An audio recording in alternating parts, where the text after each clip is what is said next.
এবার মাঠে মাঠে দানার বাম্পার ফলন, কৃষকের চোখে দিতে হবে না মলম।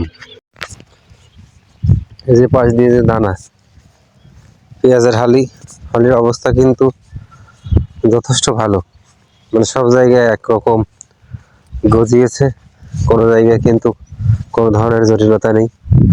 মাশাল্লাহ, মাঠে মাঠে কিন্তু পেঁয়াজের দানা এবার বাম্পার ফলন হয়েছে বলা যায়।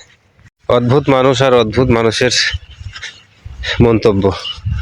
অনেকদিন পর যখন গায়ে একটু রোদ লাগানোর জন্য মাঠ প্রান্তর দিয়ে হেঁটে যাচ্ছি, তখন কিছু লোক সমালোচনা করছে যেন পালাচ্ছি, পেছন দিয়ে যাচ্ছি, লুকাচ্ছি, এই ছাগল চুরি করেছিস, এই কি করেছিস, এই পথে কেউ মারার জন্য দাঁড়িয়ে আছে।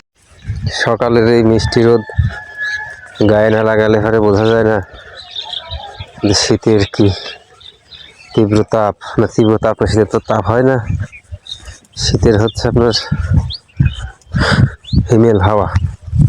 বলতে না বলতে এখানে কিন্তু কলা বাগান, এই কলা বাগানের পাশ দিয়ে যখনই হেঁটে যাচ্ছি, পরিচিত বন্ধু মহলের কেউ দেখলে পরে বলবে, কিরে বর্তমান কলার বাগানে কি করিস, বর্তমান কলার বাগানেই থাকো, লাইলির মা কি কলার বাগানে আছে?